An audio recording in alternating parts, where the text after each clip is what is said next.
Wala talagang sariling lakad talaga. Walang makakatalo doon, guys. Actually, susunod ng mga plano ko sa atin sa aking So yun, papads po natin may plano ngayong sunod na taon sa kanyang mga beneficiary. Ano ito at gusto nga daw po niya solo plano ito at usap-usapan ngayon Beyonce hindi kasama sa plano ni Papa Eds natin. Pero bago po yan, isa munang mapagpalang araw sa inyong lahat. At magandang araw at magandang gabi po diyan sa mga solid supporters ng EDC, mga silent viewers at mga OFW. Mega love shoutout po sa inyong lahat. At kumusta po kayo?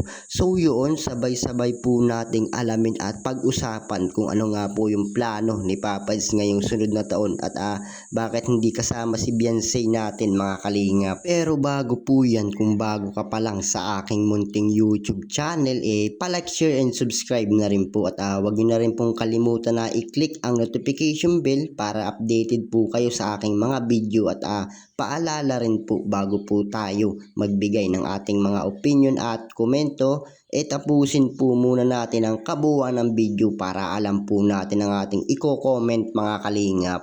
At suportahan din po natin ang mag-ama na matubang at napakaganda nga naman po ng pinapakita nila sa atin, mga pagbibigay saya at tulong sa ating mga kababayan. Suportahan po natin at i-marathon mga kalingap. Nang sa ganun marami pa po sila matulungan, lalong-lalo na nga po dyan yung mga kapos sa pangangailangan matulungan nila. At ganun din po ang kanilang may bahay na si Ate Edna Vlogs at Jackie Tapia. Huwag po sana tayo magsasawang sumuporta mga kalingap. So yun, napanood nyo naman po kung ano nga po ang plano ni Papa Eds ngayong sunod na taon sa kanyang mga beneficiary at bakit hindi kasama itong si Beyonce sa plano ni Papa Eds natin mga kalingap. Pero bago po yan, may ibang dako po muna tayo mga kalingap. Pag-usapan po muna natin etong Edsy at sa mga nangyayari ngayon sa kanila. So Beyonce po natin, may darating na bigating sponsor sa kanyang debut. Sino ito at ating nga pong alamin mga kalingap. So mga kalingap, talagang napakalapit na nga po ng debut ni Beyonce at talagang halos lahat nga po excited na sa magaganap at lalong-lalo na nga po dyan yung inaabangan na ng mga viewers yung pasabog ni Papa Eds kay Beyonce at ano po kaya ito mga kalingap. At magulang ni Beyonce natutuwa sa magaganap at laking pasasalamat po nila kay Kalingap Parabata kung hindi dahil daw po sa kanila hindi daw po mararanasan ni Beyonce ang ganitong kasiyahan. Kaya laking pasasalamat nga po nila sa Kalingap. At kinakabahan din nga po sila kung ano nga po yung pasabog or plano ni Papa Eds natin kay Beyonce. At baka nga raw alokin ni Papa Eds ng kasal itong si Beyonce sa kanyang debut at baka nga raw mag-aasawa na si Beyonce natin mga kalingap. So papayag naman po itong magulang ni Beyonce at isa pa po yan mga kalingap kilala naman po nila si Papa Eds natin at alam nila na napakabait nga po nito at isa pa nga po yan mga kalingap bagay na bagay naman po sila kahit alam po natin na napakabata pa nga po nitong si Beyonce natin mga kalingap. At kayang-kaya naman po ni Papa Eds na magkaroon ng sariling pamilya at kumbaga mga kalingap may pinagkikitaan naman po ito katulad nga po ng pagbablog at marami nga po itong pinaplanong magtayo ng negosyo at gusto nga po niya na dalawa sila ni Beyonce sa kanyang itatayong negosyo mga kalingap. Kaya laking pasasalamat nga rin po ni Papa Eds na nakilala niya itong si Beyonce kahit na marami nga po ang gustong sumira sa kanila, kahit na marami pa rin nang babas andyan pa rin sila at pinapatunay nila na sa atin na totoo talaga sila mga kalingap. At yung dating pinapangarap natutupad na nga po ng Edsy ngayon. So usap-usapan na gusto na nga daw pakasalan ni Papa Eds itong si Beyonce.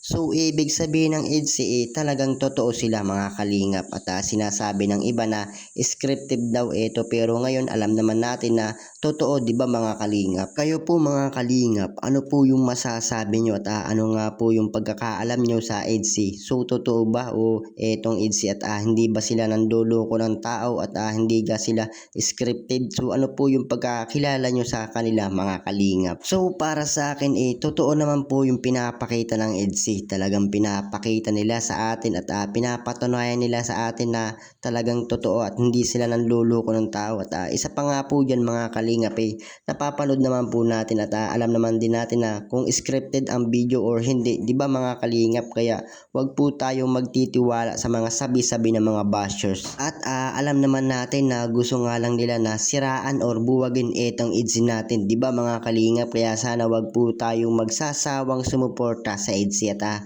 lalo na nga po dito kay Biaset, sana matupad pa niya ang kanyang mga pangarap at maging successful pa siya sa lahat ng plano niya mga kalingap. So yun, balik na nga po tayo dito sa ating topic ngayong gabi at Papa Eds po natin may plano ngayong sunod na taon sa kanyang mga beneficiary at ito nga pong si Beyonce nagtatampo nga po at hindi daw kasama sa plano ni Papa Eds. So bakit naman po hindi kasama si Beyonce?